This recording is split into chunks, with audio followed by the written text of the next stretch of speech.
Hallelujah, hallelujah. तेसनीकरस पहिले पत्र 4:13-17 वचन. परंतु झोपी गेलेल्या लोकांविषयी अजाण नसावे अशी आमची इच्छा आहे. यासाठी की ज्या नाशातच नाही अशा बाकीच्या लोकांसारखा तुम्ही खेळ करू नये. वचन 14.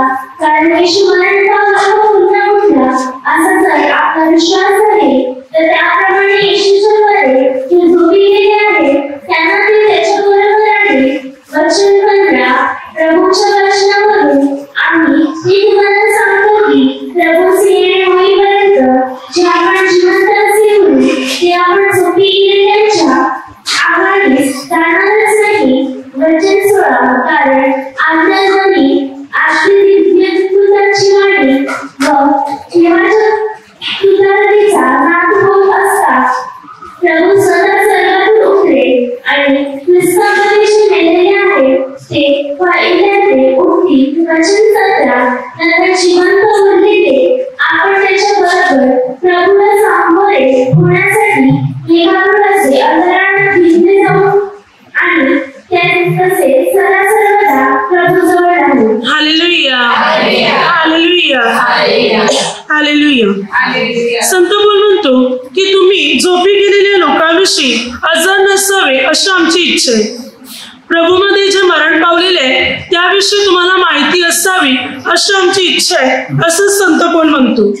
पौल म्हणतो की मात्र ख्रिस्त आपणासाठी मरण पावला आणि पुन्हा जिवंत झाला अशासाठी की जे ख्रिस्तामध्ये आहेत आणि ख्रिस्तामध्ये जे झोपी गेलेले आहेत ते ख्रिस्ताबरोबर जिवंत केले जावे, उठविले जावे म्हणून.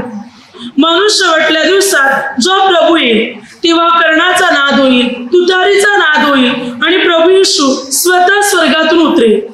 ज्या वेळेला प्रभू येशू स्वर्गातून उतरेल तेव्हा प्रभू येशू मध्ये जे मरण पावलेले आहेत, झोपी गेलेले आहेत ते प्रथम उठतील आणि मग आपण जे जिवंत आहोत ते आपण प्रभूला सामोरे जातील आणि मग आपण प्रभू बरोबर स्वर्गाच्या राज्यात जाऊन सदा सर्वदा आपण प्रभू बरोबर राहतील. वचन या ठिकाणी काय सांगते पहा की मेलेल्याचे पुनरुत्थान आहे, मेलेल्याचे पुन्हा उठणे आहे.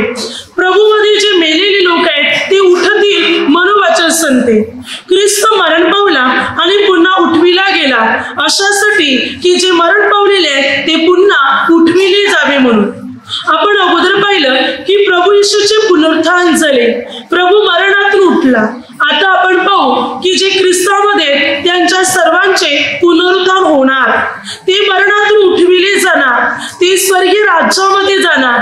कारण ख्रिस्त मरणातून उठून ख्रिस्ताने सर्वांना संधी दिले स्वर्गीय राज्यात जाण्याची, पुन्हा जिवंत होण्याची म्हणजे पुनरुत्थान प्राप्त करण्याची संधी. जे ख्रिस्तामध्ये मरणार ते पुन्हा उठविले जातील आणि ते सर्वजण स्वर्गाच्या राज्यामध्ये जातील. कारण ख्रिस्तामध्ये पुनरुत्थान आहे. म्हणून बायबल सांगते कोरिन्थीकरास पहिले पत्र 15-42 वचनात, तसे मेलेल्यांचे पुनरुत्थान आहे. जे विनाशीपणात पेरले जाते ते अविनाशीपणात उठविले जाते. बायबल सांगते मेलेल्यांचे पुनरुत्थान आहे. जे मेलेले आहेत ते उठणारच, ते जिवंत केले जाणार आणि मात्र ते स्वर्गीय राज्यामध्ये प्रवेश करणार. ख्रिस्ताद्वारे आपल्याला पुनरुत्थान लाभलेलं आहे. ख्रिस्ताद्वारे मरणातून पुन्हा उठणे आणि स्वर्गात जाणे ही संधी आपल्याला मिळालेली आहे. प्रभूच्या पुनरुत्थानाच्या द्वारे आणि मरणातून उठण्याच्या द्वारे आपण सर्वजण या पापाचे अगोदर मेलेल्या ते पुन्हा उठणार, पवित्रतेत उठविले जाणार आणि स्वर्गीय राज्यामध्ये प्रवेश करणार. अनेक लोक पुनरुत्थानावर विश्वास ठेवत नाही.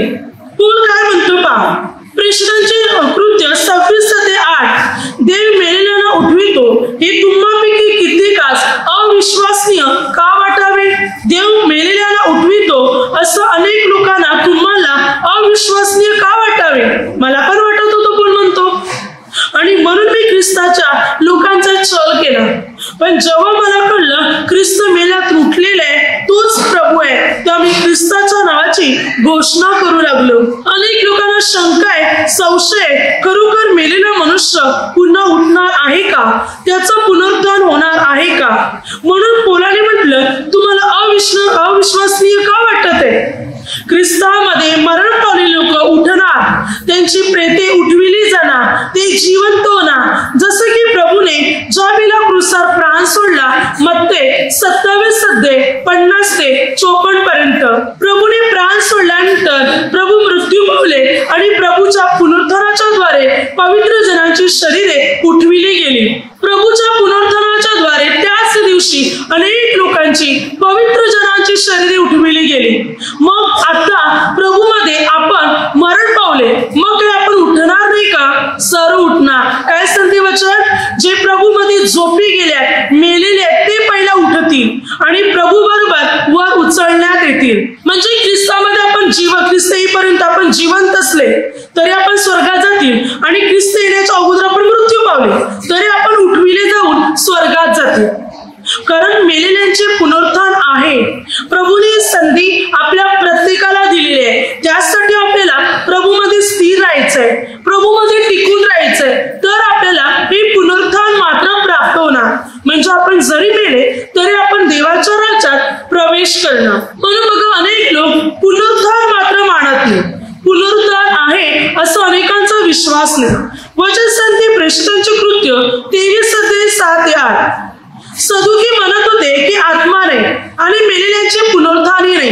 पौलाने पाहिलं की सदुकी लोक आत्म्याला पण मानत नाही आणि पुनरुत्थानाला पण मानत नाही. बघा, प्रभू येशूच्या वेळी सुद्धा लूक 20 अध्याय 27 वचनात पुनरुत्थान नाही असे म्हणणारे सदुकी प्रभूला येऊन म्हणत आहे. पुनरुत्थान नाही म्हणून 27 ते 40 पर्यंत आपण पाहतो. तेव्हा त्याने प्रभूला एक प्रश्न विचारला आणि म्हटलं की कोणी मनुष्य होता, त्याचं लग्न झालं आणि मात्र तो मरण पावला, संतती न होता मेला.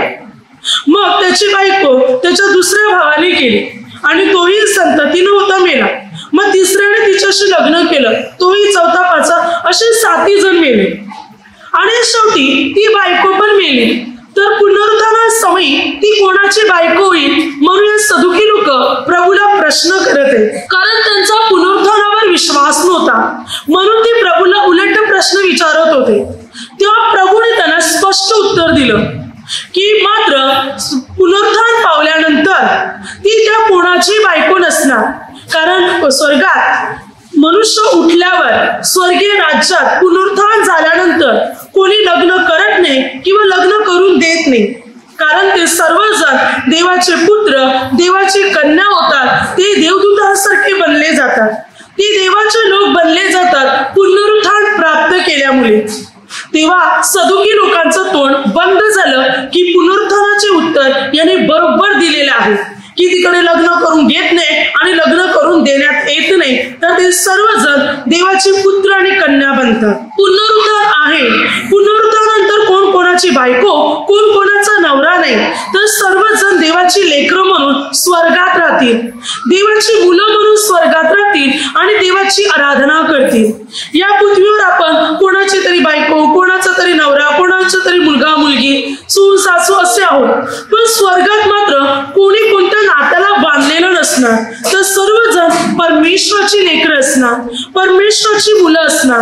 आणि म्हणून प्रभू आपल्या प्रत्येकाचं पुनरुत्थान घडून आणणार आहे. जसा प्रभू उठविला गेला तसा आपणही उठविले जाणार आहोत. Hallelujah, hallelujah. जसं प्रेषितांचे कृत्य 7 अध्याय 54 ते 60 वचना स्तेफन जेव्हा प्रभू येशूविषयी सर्व गोष्टी शिकवत असताना त्याने आकाशाकडे पाहिलं, तेव्हा मात्र परमेश्वर पित्याच्या उजव्या हाती प्रभू येशू उभा असलेला स्तेफनला दिसला आणि परमेश्वर पित्याचं तेज दिसलं. तेव्हा स्तेफनने तिथे असलेल्या लोकांना म्हटलं, पहा, आकाश उघडलेले आणि देव पित्याचे तेज आणि देव पित्याच्या उजव्या हाती प्रभू येशू उभा असलेला मला दिसत आहे. तेव्हा ते लोक स्तेफनवर दातून खाऊ लागले आणि त्या लोकांनी स्तेफनला दगडमार केला मरेपर्यंत. आणि मरणाच्या अवस्थेत असताना स्तेफन प्रार्थना करते की प्रभू, या लोकांचे पाप यांच्या माथी मोजू नको आणि माझ्या आत्म्याचा स्वीकार कर. आणि बायबल सांगते स्तेफन झोपी गेला. प्रभू येशूसाठी त्याला मारण्यात आले, तो मरण पावला, पण उल्लेख केलेला आहे तो झोपी गेला. पहिली गोष्ट आपण पाहू. बघा, स्तेफन शिकवत असताना त्याने पाहिलं देवपित्याच्या उजव्या हाती प्रभू येशू उभे आहे. आता प्रभू उभे का होते? येणाऱ्या व्यक्तीचं स्वागत करायला. प्रभू अगोदरच उभे होते की मात्र स्तेफन आता माझ्याकडे येणार आहे, त्याचं स्वागत मी करणार आहे. हे दर्शन स्तेफनला प्रभूने अगोदर दाखवलं. त्यानंतर स्तेफनला दगडमार केला. बायबलमध्ये आपण पाहिलं सूत्रसंहिता 110 पहिल्या वचनात, इब्री लोकास पत्र 12 मध्ये 2 ते 3, इब्री लोकास 10 12 वचनात, मार्क 16 19 वचनात आणि इतर अनेक वचन. या सर्व वचनामध्ये आपण पाहतो की प्रभू येशू देवपित्याच्या उजव्या हाताकडे बसलेले आहे. फक्त एकच असं वचन आहे की प्रभू येशू देवपित्याच्या उजव्या हाती उभा आहे. स्तेफनचं स्वागत करायला प्रभू उभे राहिले. त्यानंतर वचन सांगते स्तेफनला दगडमार केला, मारिले, म्हणजे स्तेफन मेला, पण उल्लेख केलेला आहे स्तेफन झोपी गेला. आता झोपलेला मनुष्य उठतो, म्हणजे स्तेफन स्वर्गाच्या राज्यात उठवला गेला. देहदृष्ट्या तो मरण पावला, पण आत्म्याने तो उठविला गेला. म्हणूनच त्याचं स्वागत करायला प्रभू येशू उभे होते. स्तेफनचं स्वागत करायला, म्हणजे स्तेफनचं पुनरुत्थान झालं. स्तेफन मरणातून उठविला गेला आणि तो देवाच्या राज्यात गेला, कारण अगोदरच प्रभू तयार होते स्तेफनचं स्वागत करायला. म्हणून जे ख्रिस्तामध्ये जे मरतात त्यांचे पुनरुत्थान आहे, ते मरणातून उठविले जाणार, ते देवाच्या राज्यामध्ये प्रवेश करणार. आपण प्रभूमध्ये आहोत तर आपण प्रभूमध्ये मेल्यानंतर उठविले जाणार. आपलं पुनरुत्थान आहे. Hallelujah, hallelujah. वचन काय सांगते पहा. प्रभू येशूने स्वतः म्हटलं योहान 5 मध्ये 25 आणि 29 वचनात, पहा अशी वेळ येते की पुन्हा आता आलीच आहे की मेलेले लोक मनुष्याच्या पुत्राची म्हणजे प्रभू येशूची वाणी ऐकतील आणि जे ऐकतील ते जिवंत होतील. ज्याने सत्कृत्य केले ते मात्र देवाच्या राज्यात जातील आणि ज्याने दुष्कृत्य वाईट कृत्य केले ते पीडा भोगण्यासाठी जातील, परंतु त्यांचे पुनरुत्थान होणार. आता वचन सांगते की मात्र मनुष्याच्या पुत्राची म्हणजे प्रभूची वाणी ऐकतील, देवाच्या पुत्राची, आणि मेलेले ते उठतील. ही गोष्ट कधी घडली? ज्या वेळेला प्रभूने वधस्तंभावर प्राण दिला. प्रभूच्या आवाजाने खडक सुद्धा फुटले आणि प्रभूच्या आवाजाने कबरा उघडल्या. पण प्रभूच्या पुनरुत्थानाच्या द्वारे हे सर्व लोक, मेलेले लोक उठविले गेले आणि पवित्र लोक डायरेक्ट परम पवित्र स्थानात म्हणजे स्वर्गात गेले. प्रभूच्या आवाजाने, प्रभूच्या वाणीने, प्रभूच्या पुनरुत्थानाने ते सर्वजण जिवंत झाले. परमेश्वर पित्याने भविष्यवाणी याजकेल संदेशाच्या द्वारे अगोदरच करून ठेवली होती. याजकेल 37 12 ते 14 वचनात प्रभू म्हणते, पहा मी अशी गोष्ट करणार आहे की मी तुमच्या कबरा उघडणार, मी तुमच्या कबरा उघडणार, तुमची थडगी उघडणार आणि मी तुम्हाला जिवंत करणार, मी तुम्हाला मृत्यूतून बाहेर काढणार. ही भविष्यवाणी परमेश्वर पित्याने याजकेल संदेशाच्या द्वारे केली होती. मी कबरा उघडणार आणि प्रभूच्या मृत्यूने आणि पुनरुत्थानाच्या द्वारे कबरा उघडल्या गेल्या आणि मेलेली लोकांची शरीरे उठविली गेली. जी भविष्यवाणी याजकेल संदेशाच्या द्वारे केली होती ती पूर्ण झाली. फक्त याजकेल संदेशाच्या द्वारे नव्हे तर बायबल सांगते अनेक व्यक्तीच्या द्वारे देवाने भविष्यवाणी केली होती. पहिला योबाच्या द्वारे सुद्धा ही भविष्यवाणी झाली होती. योग 19:26 वचनात, ही माझी त्वचा छिन्न भिन्न नष्ट झाली तरी मी देवाला देहविरहित पाहीन. तो काय म्हणतो, ही पृथ्वीवरलं माझं शरीर छिन्न भिन्न झालं तरी देवाला देहविरहित मी पाहीन. हा देह माझा जाईल पण माझा आत्मा राहील, मी उठविला जाईल तेव्हा मी देवाला पाहीन, म्हणजे माझं पुनरुत्थान आहे. मी उठेन आणि मी देवाला पाहीन म्हणजे देवाच्या राज्यात मी जाईल. योब सुद्धा तिथे म्हणत आहे. पुढे वचन सांगते यशाया 26:19 वचनात, तिकडे सुद्धा येशया संदेशांच्या द्वारे परमेश्वर पित्याने भविष्यवाणी केलेले, तुझे मृत्यू जिवंत होतील, माझ्या लोकांची प्रेते उठतील. मातीस मिळाल्यानो जागृत व्हा, गजर करा, कारण तुझवरील दहीवर हे प्रभातीचे जीवनदायी दहीवर आहे. भूमी प्रेते बाहेर टाकेल. येशू संदेशाच्या द्वारे भविष्यवाणी झाली होती की प्रेते जिवंत होतील. भूमीतून म्हणजे कबरातून प्रेते बाहेर पडतील, म्हणजे जिवंत होतील, मृत्यू जिवंत होतील, मेलेले जिवंत होतील आणि प्रभूच्या वेळी ते जिवंत झाले. दानिएलने सुद्धा भविष्यवाणी केले. दानिएल 12:2 भूमीतील मातीत निजलेल्यांचा मोठा समुदाय उठेल. कित्येक सर्वकाळचे जीवन मिळविण्यास आणि कित्येक अप्रतिष्ठा व सर्वकाळचा धिक्कार मिळविण्यास उठतील. दानिएलद्वारे सुद्धा ही भविष्यवाणी केली होती की मात्र भूमीतील मातीत निजलेल्यांचा मोठा समुदाय उठेल. लोकांचं पुनरुत्थान होईल. ज्याने सत्कृत्य केले ते देवाच्या राज्यात जातील. ज्याने वाईट कृत्य केले वचन सांगते ते अप्रतिष्ठा व सर्वकाळचा धिक्कार मिळवण्यास उठतील, म्हणजे अधोलोकात जातील. पुढे मात्र वचन सांगते फिलिप्पीकरास पत्रामध्ये 3:21 तिकडे सुद्धा बायबल आपल्याला हेच उल्लेख करते की मात्र परमेश्वरामध्ये जे मेलेले आहेत त्यांचा पुनरुत्थान होणार, नवीन रूपांतर. ज्या सामर्थ्याने तो सर्व काही आपल्या स्वाधीन करण्यास समर्थ आहे त्या सामर्थ्याने तो तुमच्या आमचे दैन्य अवस्थेतील शरीर स्वतःच्या गौरव अवस्थेतील शरीरासारखे व्हावे म्हणून त्याचे रूपांतर करील. वचन सांगते की ज्या प्रकारे पृथ्वीवर आपलं शरीर आहे या शरीराचे रूपांतर तो आपल्या गौरवाच्या द्वारे स्वतःसारखे रूपांतर करील, म्हणजे पुनरुत्थान प्राप्त करून देऊन आपल्याला एक नवीन जीवन, नवीन शरीर मिळेल. आपण एक नवीन व्यक्ती बनले जाईल असं रूपांतर प्रभू आपल्या करील पुनरुत्थानाच्या द्वारे. पुढे वचन सांगते प्रेषितांच्या कृत्यामध्ये 24 अध्यायामध्ये 15 तिकडे पण संत पौलाद्वारे प्रभू म्हणत आहे. पौल काय म्हणतो, आणि नीतिमानाचे व अनितिमानाचे पुनरुत्थान होईल अशी जी आशा ते धरितात तीच आशा मी देवाकडे पाहून धरितो. जिवंत वचन काय सांगते, नीतिमान अनितिमान या सर्वांचे पुनरुत्थान होईलच. सर्वांचे पुनरुत्थान आहे, प्रत्येकाचे पुनरुत्थान होणार. फरक एवढाच आहे, ज्याने चांगली कृत्य केल्यात ते देवाच्या राज्यात जातील, ज्याने वाईट कृत्य केल्यात ते शरीरासह अधोलोकात जातील, यातना आणि पीडा भोगायला. म्हणून सर्वांची शरीरे उठविली जाणार आहेत, पुनरुत्थान आहेच. Hallelujah, hallelujah. म्हणून बायबल सांगते की पुनरुत्थान होणार. कृष्णाच्या कृत्यामध्ये 24 अध्याय संत पौल फेलिक्स सुभेदारापुढे जी घोषणा करत होता ती पुनरुत्थानाची होती. ख्रिस्त मेल्यातून उठलेला आहे ही घोषणा तो करत होता. या गोष्टी तो पटवून देत होता की येशू मेल्यातून उठलेला आहे म्हणून तोच प्रभू आहे आणि त्याची घोषणा मी करत आहे हे तो जोरदारपणे सांगत होता पौल. जेव्हा पौलाचे परिवर्तन झाले, प्रेषितांची कृत्य 9 अध्याय प्रभू येशूचं दर्शन त्याला झालं तेव्हा त्याला कळालं ज्याला मी शापित समजत आहे तो तर देवाचा पुत्र आहे, तो तर मेल्यातून उठलेला आहे. आणि ही गोष्ट शोलाला कळाल्यानंतर पुढे हनन्याने त्याच्यासाठी प्रार्थना केली आणि पुढे शोलामध्ये देवाचा आत्मा आला आणि शोलाचा पौल बनला.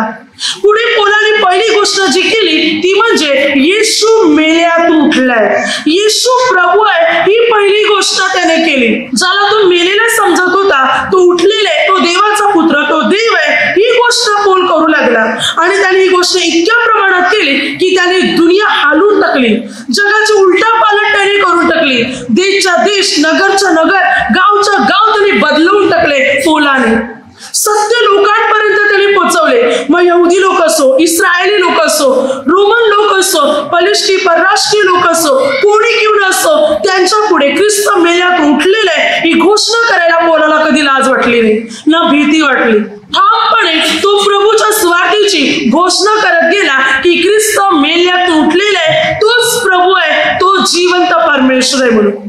की ख्रिस्ताचा मेल्यातून उठणं हा सर्वात मोठा एक पुरावा होता की तो प्रभू आहे म्हणून. पुनरुत्थान म्हणजे साधी गोष्ट नव्हती. पुनरुत्थान हे प्रगट करत होतं की येशू ख्रिस्ताचं पुनरुत्थान म्हणजे तो परमेश्वर आहे म्हणून, तो देव आहे, साऱ्या सृष्टीचा निर्माण करताय म्हणून, कारण तोच मेल्यातून उठलेला आहे म्हणून. हालेलुया. आणि ही घोषणा पौलाने सर्व ठिकाणी प्रसिद्ध केली. त्यामुळे गावच्या गाव बदलले गेले, नगर बदलले गेले. हो, या सुवार्तीच्या घोषणाच्या द्वारे ख्रिस्त मेल्यातून उठलेले आहे आणि ख्रिस्त आपल्याला सुद्धा मरणातून उठविणार आहे. ख्रिस्तामध्ये जे मरण पावलेले ते सर्व उठतील. बायबल सांगते कोरिन्थीकरास पहिले पत्र 15-36 हे निवृत्त मनुष्या, जे तू स्वतः पेरितोस ते मेले नाही तर ते जिवंत केले जात नाही. ते मेलच नाही तर जिवंत कसं होईल? दाना बघा, गव्हाचा, भाताचा, कसला पण दाना असू दे, दाना आपण पेरतो तेव्हा तो दाना मरतो, कुसतो आणि मेल्यावर त्याला अंकुर फुटते आणि मग अंकुर फुटून मात्र त्याचे रोप तयार होऊन त्याला अनेक दाणे येतात. पौल म्हणतो, तू ख्रिस्तामध्ये मेलाच नाही तर पुन्हा उठणार कसा? ख्रिस्तासाठी जर तू आपले जीवन अर्पण करत आहे, ख्रिस्तासाठी तू मरत आहे तर पुन्हा उठणार, तू पुन्हा जिवंत होणार, तुझी पुनरुत्थान होणारच. ख्रिस्तासाठी जीवन अर्पण केलं तर जो मरेल तो ख्रिस्तासाठी मरेल आणि ख्रिस्तासाठी पुन्हा उठविलाही मात्र तो जाईल.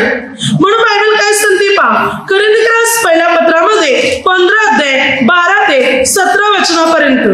आता ख्रिस्त मेल्यातून उठविला गेला आहे अशी त्याच्याविषयी गोष्ट होते, तर मेलेल्यांची पुनरुत्थान नाही असे तुम्हापैकी कित्येक जण म्हणतात. हे कसे? जर मेलेल्यांची पुनरुत्थान नाही तर ख्रिस्तही उठविला गेला नाही, आणि ख्रिस्त उठविला गेला नाही तर आमची घोषणा व्यर्थ व तुमचा विश्वासही व्यर्थ, आणि आम्ही देवासंबंधी उंदाने खोटे साक्षी असे ठरलो. कारण देवासंबंधाने आम्ही अशी साक्ष दिली आहे की त्याने ख्रिस्ताला उठविले, पण मेलेले उठविले जात नाही तर मग त्याने त्याला उठविले नाही. कारण मेलेले उठविले जातील तर ख्रिस्तही उठविला गेला नाही. मेलेले उठविले जात नसतील तर ख्रिस्तही उठविला गेला नाही, आणि ख्रिस्त उठविला गेला नसेल तर तुमचा विश्वास निष्फळ आहे, तुम्ही अजून आपल्या पापातच आहात. संत पौल या ठिकाणी काय म्हणतो, अनेक लोकांना वाटते की ख्रिस्त मेल्यातून उठला नाही. जर ख्रिस्त मेल्यातून उठला नाही तर आपण पापात आहोत, मग आपण पण उठविले गेले नाही, मग आमची सुवार्ता पण व्यर्थ आहे, मग आमचा विश्वास पण व्यर्थ आहे, तुमचा पण विश्वास खोटा आहे. मग पौल म्हणतो, पण ख्रिस्त उठविला गेलाच आहे म्हणून तुम्ही पण उठविले जाणारच आहात. आणि जर तुम्ही हे म्हणता की येशू उठला नाही तर तुम्ही पापात आहात, मग तुमच्यासाठी बलिदान झालेलं नाही, मग तुमच्यासाठी ख्रिस्त क्रूसावर खिल्ला नाही. जर तुम्ही मानत नाही की येशू उठला नाही तर अद्याप तुम्ही पापात आहात, बंधनात आहात, तुम्ही स्वर्गात जाणार नाही. पण तुम्ही हे मान्य करता येशू उठविला गेलेला आहे तर तुम्ही पापाच्या बंधनातून मुक्त आहात आणि तुम्ही पण उठविले जाणार आहात. ख्रिस्त उठविला गेला आहे, तो पुनरुत्थान त्याने प्राप्त केलेला आहे आणि तो आपल्या प्रत्येकाला पुनरुत्थान तो देते. आपण त्याच्या नियमात आणि त्याच्या वचनात चालणार तर आपणही पुनरुत्थान मात्र प्राप्त करणार, कारण ख्रिस्त मेल्यातून उठले. कोरिंथीकरास पहिल्या पत्रामध्ये 15 ते 45 पहिला मनुष्य आदाम होता, जो मात्र जिवंत करणारा प्राणी असा झाला, पण शेवटचा मात्र ख्रिस्त, तो जिवंत करणारा आदाम असा आहे. आदामाच्या द्वारे मरण आले, पण ख्रिस्त जो आला त्याच्याद्वारे जिवंत आले. ख्रिस्त जिवंत करणारा आत्मा बनला. ख्रिस्त माणसाला पुन्हा जिवंत करतो, तो मरणातून माणसाला उठवतो आणि पुनरुत्थान प्राप्त करून देऊन प्रभू त्याला स्वर्गाच्या राज्यामध्ये नेतो. बघा लूक 20 अध्यायामध्ये आपण पाहतो. Hallelujah, hallelujah.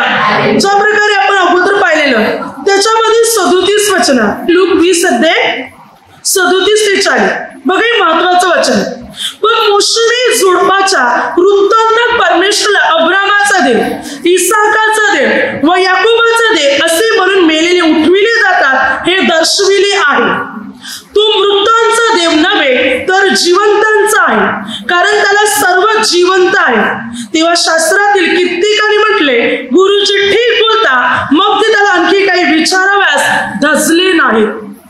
बघा प्रभू काय म्हणत आहे, परमेश्वर पिता म्हणतो, मी अब्रामाचा देव, मी इसाकाचा देव, मी याकोबाचा देव आहे. आता तिघे मेलेले आहेत, अब्राम, इसाक, याकोब मेलेले आहेत. तरी देव पिता म्हणतो, मी अब्रामाचा देव, मी इसाकाचा देव, मी याकोबाचा देव आहे. तर प्रभू हे म्हणतो, मी जिवंतांचा देव आहे, मरण पावलेला मृतांचा नाही. म्हणजे याचा अर्थ देवाला सर्वजण जिवंतच आहेत, मेलेले नाही. हे मेलेले तर देव म्हणतो मला सर्व, मी जिवंताचा देव आहे, मृतांचा नाही. आणि इकडे मेलेल्यांचा देव मी आहे असं देव म्हणतो. म्हणजे याचा अर्थ अब्राम, इसाक, याकोब देवासाठी मेलेले नाही, जिवंत आहेत. म्हणून देव म्हणतो मी जिवंतांचा देव आहे, कारण त्याला सर्वजण जिवंतच आहे. कारण मेलेल्यांचे पुनरुत्थान होते, ते उठविले जातात हे परमेश्वर पिता दर्शवितो की मेलेल्यांचे पुन्हा उठणे आहे, मेलेले पुन्हा जिवंत केले जातील हे देव पिता दर्शवितो. मग ख्रिस्तामध्ये जर आपण मेले तर पुन्हा उठविले जाणार, पुन्हा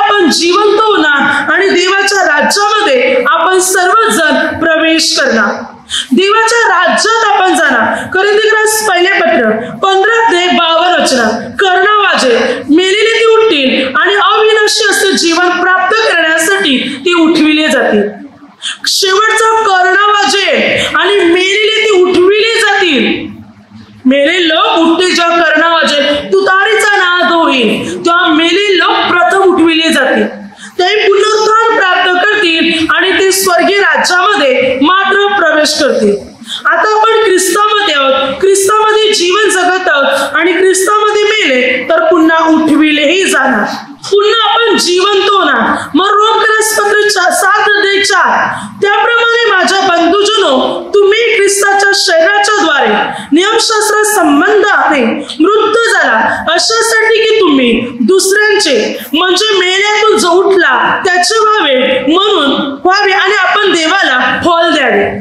आपण ख्रिस्ताबरोबर वधस्तंभावर मृत्यू पावले, मरण पावले आणि पुन्हा ख्रिस्त उठला तेव्हा ख्रिस्ताबरोबर आपण उठविले गेले कारण आपण देवाचे ख्रिस्ताचे व्हावे म्हणून.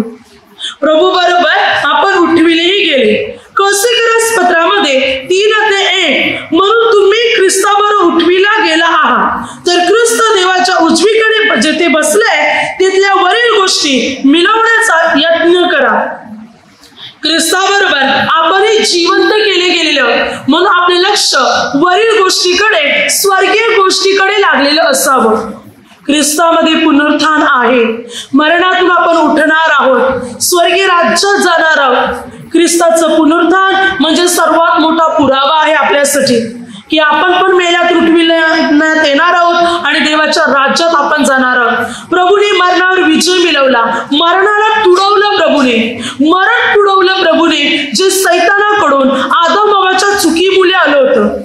देवपिताने आदम हव्वाला अविनाशी असं निर्माण केलं होतं, परंतु दोघांनी पण परमेश्वर पित्याची आज्ञा मोडली आणि जगामध्ये पापाने प्रवेश केला, मरणाने प्रवेश केला. त्यामुळे प्रत्येकाला मरणाचा अनुभव येतो. पण ख्रिस्ताने पृथ्वीत जन्म घेऊन माणसाला मरणातून सोडवलं, म्हणजे भले या पृथ्वीत मनुष्य मरण पावला तरी तो पुन्हा उठविला जाणार आणि देवाच्या राज्यात जाणार. पुनरुत्थान म्हणून, सार्वकालिक जीवन म्हणून, अनंतकालिक जीवन म्हणून प्रभू येशूने मानवाला दिले. पूर्वी पृथ्वीवर देवाने माणसाला अनंत काळाचं जीवन दिलं होतं, मृत्यू नाही, मरण नाही, काहीच नाही. पण पापामुळे मरण आलं आणि पृथ्वीवरलं माणसाचं जीवन काही दिवसाचं, महिन्याचं आणि वर्षाचं बनलं गेलं. पण प्रभूद्वारे या मरणातून सुटका मिळत आहे. प्रभूद्वारे पुन्हा एकदा अनंतकालिक जीवन, सार्वकालिक जीवन आपल्याला मिळालेलं आहे. प्रभू येशूच्या वधस्तंभाद्वारे, मरणाद्वारे आणि पुन्हा उठविल्याद्वारे आपल्या सर्वांना पुन्हा एकदा संधी मिळालेली आहे सार्वकालिक जीवनाची, अनंतकालिक जीवनाची. आणि हे जीवन आपल्याला स्वर्गीय राज्यात मिळणार आहे, ज्यासाठी आपण सार्वकालिक जीवनासाठी जीवन जगणार, मरणार नाही, नाश पावणार नाही. असं जीवन आता पुन्हा एकदा आपल्याला प्रभू येशूच्या द्वारे आपल्याला मिळालेलं आहे. Hallelujah, hallelujah. म्हणून आता आपल्याला प्रभूमध्ये वाढायचंय, प्रभूच्या वचनामध्ये आणि प्रभूच्या नियमामध्ये आपल्याला चालायचं. पुढे वचन सांगते प्रेषितांच्या कृत्यामध्ये 17:16-24 जेव्हा पौल अथेनेकर या ठिकाणी आला आणि तिकडे शिकवत होता तेव्हा तिकडे कित्येक तत्वज्ञानी होते. येशू व पुनरुत्थान याची घोषणा पौल करत होता आणि मात्र कित्येक तर पौलाला विरोध करत होते. पण तरी सुद्धा काही माणसे त्याला चिकटून राहिले व त्यांनी विश्वास ठेवला. बघा, अनेक तत्वज्ञानी त्या ठिकाणी होते जे पौलाला विरोध करत होते, पौलाची थट्टा पण करत होते, उलट सुलट पण बोलत होते. पण पौल ही गोष्ट करत होता की येशू मेल्यातून उठलेले, पुनरुत्थान झालेले. त्याने घोषणा करण्याचं थांबवलं नाही. इतका विरोध असून सुद्धा पौल हे कार्य करत राहिला. सरतेशेवटी त्यांच्यातले अनेक लोकांनी विश्वास ठेवला, अनेक लोकांचं जीवन बदललं, अनेक लोक पौलाला चिकटून राहिले. कारण त्यांना सत्य कळालं की सत्य पौल बोलत आहे, ही गोष्ट सत्य आहे. हे प्रमाण त्यांना पटलं. भले त्यांना गोष्टी माहिती नव्हत्या, पण पौलाच्या बोलण्याने, शब्दाने त्यांना सत्याची ओळख झाली आणि त्या लोकांनी विश्वास ठेवला. आणि ते तत्वज्ञानी होते, शास्त्र पंडित होते, बऱ्याच गोष्टीची त्यांना माहिती होती आणि मग त्यांना समजली ही गोष्ट तर सत्य आहे. खरोखर येशू उठलेला आहे, तो जिवंत आहे, त्याचं पुनरुत्थान झालेलं आहे आणि आपलं पण होणार. आणि ह्या गोष्टी त्यांना स्पष्टरित्या समजल्या या शास्त्र पंडित लोकांना. आणि म्हणून त्यांच्यातल्या कित्येक लोकांनी विश्वास ठेवला आणि कित्येक लोक मात्र पोलाला चिकटून राहिले, प्रभूच्या शिकवणीला चिकटून राहिले, त्यांचा उद्धार झाला. हे सत्य आहे. शास्त्र पंडित होते, त्यांना सुद्धा या गोष्टी कळाल्या की या गोष्टी सत्य आहे की ख्रिस्त उठलेला आहे, प्रभूचे पुनरुत्थान झालेले आहे आणि प्रभू बरोबर आपले सुद्धा. आणि त्यामुळे अनेक लोकांनी प्रभूला कबूल केले, ग्रहण केले आणि अनेक लोक प्रभूच्या मार्गावर मात्र चालू लागले. हे सत्य आहे, प्रभू येशू उठलेला आहे. तोच राजांचा राजा आणि प्रभूंचा प्रभू आहे आणि तो आपल्यालाही पुनरुत्थान देत आहे. आपल्यालाही मात्र स्वर्गाच्या राज्यात नेण्यासाठी पुन्हा एकदा तो येणार आहे. आणि एकदा मरण पावलेला ख्रिस्त परत मरत नाही, त्याच्यावर मरणाची सत्ता यापुढे चालत नाही. तो विजयी प्रभू आहे, तो जिवंत प्रभू आहे, तो राजांचा राजा आणि प्रभूंचा प्रभू आहे. आता तर तो आपल्याला न्यायला येणार आहे आणि त्याचसाठी आपल्याला आपली तयारी करायची, पवित्रतेत चालायचंय, प्रभूच्या मार्गात वचनात चालायचंय, पापापासून दूर यायचंय, प्रभूच्या वचनाप्रमाणे जीवन जगून प्रभूची सेवा आपल्याला आता करायची. Hallelujah, hallelujah. आता माझ्या शब्दाद्वारे जे काही चुकलं असेल त्याबद्दल मला क्षमा असावी. Hallelujah, hallelujah, hallelujah.